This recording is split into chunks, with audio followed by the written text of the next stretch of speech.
Il m'a été mis une écharde dans la chair, un ange de Satan, pour me souffleter et m'empêcher de m'enorgueillir.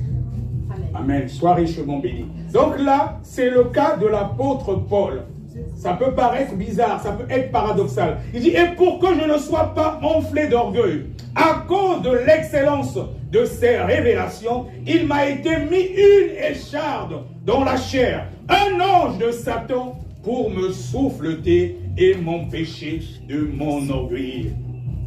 L'apôtre Paul, qui était quelqu'un, il pouvait se mettre là, tu touchais tout simplement son vêtement, tu pouvais être guéri.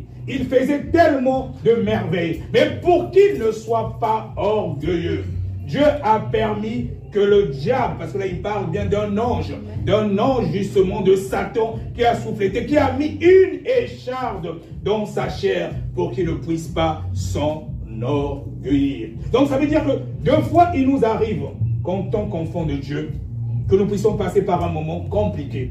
Ça ne veut pas forcément dire que si Dieu ne t'exauce pas, que tu as péché. Il y a des épreuves, deux fois, il peut arriver que nous ouvrons les portes. Mais toutes les épreuves, ça ne veut pas forcément dire que tu as ouvert une porte. Souvent, Dieu permet que tu passes par là parce qu'il a encore besoin de te briser.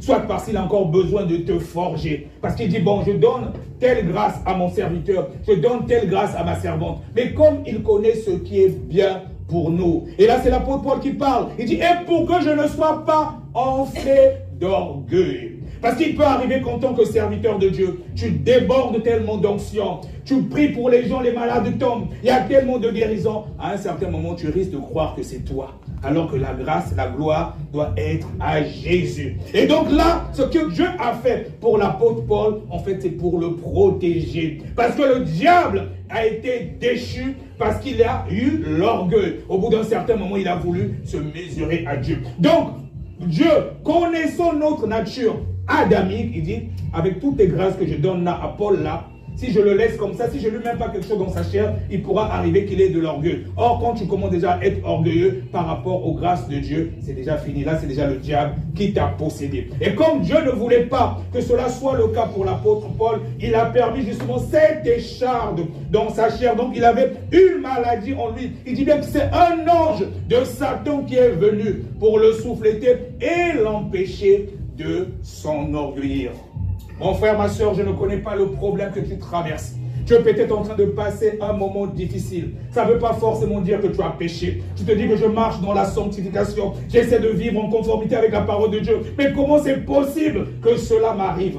Je te garantis, du moment que tu es fidèle à la parole de Dieu, à moins que toi-même que tu aies péché. Mais si tu sais qu'au fond de toi, tu essaies de faire ce que Dieu demande, mais tu es face à une situation compliquée, ne te lamente pas. Sache que Dieu permet cela pour te forger. Il veut encore te forger. Il veut encore te forger. Il veut encore te briser. Et quand tu sortiras de cette situation, tu deviendras une terreur pour le monde des ténèbres. Et tu seras plus à même de consoler les personnes qui vont passer par le même chemin que toi. Que ce soit un problème de maladie. Tu as peut-être une maladie que tu ne comprends pas. Tu te poses la question, mais pourquoi j'ai ça? Je prie, ça ne part pas. Je permets justement cela parce qu'il a mis une forte onction de guérison en toi. Et quand tu vas survoler, quand tu vas passer par cette étape, tu pourras imposer les mains aux malades. Toi-même, tu seras surpris comment que les gens seront guéris. Donc, deux fois, Dieu, il permet que nous passions sur certaines épreuves pour nous forger, Et surtout, s'il a mis des grâces en toi pour que tu ne puisses pas t'enorgueillir. C'est juste pour te dire, écoute,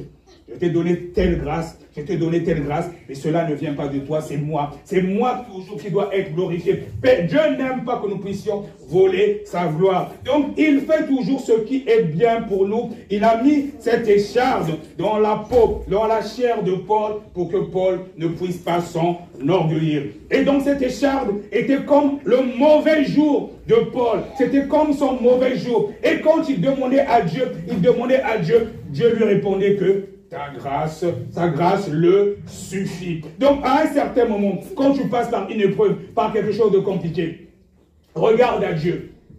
Il va te dire, il va te répondre que sa grâce te suffit. Parce que le Seigneur Jésus-Christ s'est donné. Il s'est donné à la croix pour nous. Le plus important, nous devons savoir, ce n'est pas cette chair. Peu importe ce que nous devons endurer, nous devons nous battre pour le salut de notre âme. C'est cela le plus important.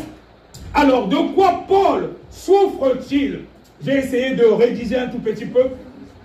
Dans le contexte de Paul, il est dit que l'église de Corinthe était sous l'influence de faux apôtres qui la séduisaient pour la détourner de l'évangile prêché par Paul. Parce qu'à cette époque-là, il y avait d'autres apôtres aussi. Il y avait beaucoup de gens, même qui ne glorifiaient forcément pas le véritable Dieu et qui faisaient aussi des miracles. Alors donc ces hommes mettaient en avant leur pédigré. Donc ils voulaient montrer que je suis issu par exemple de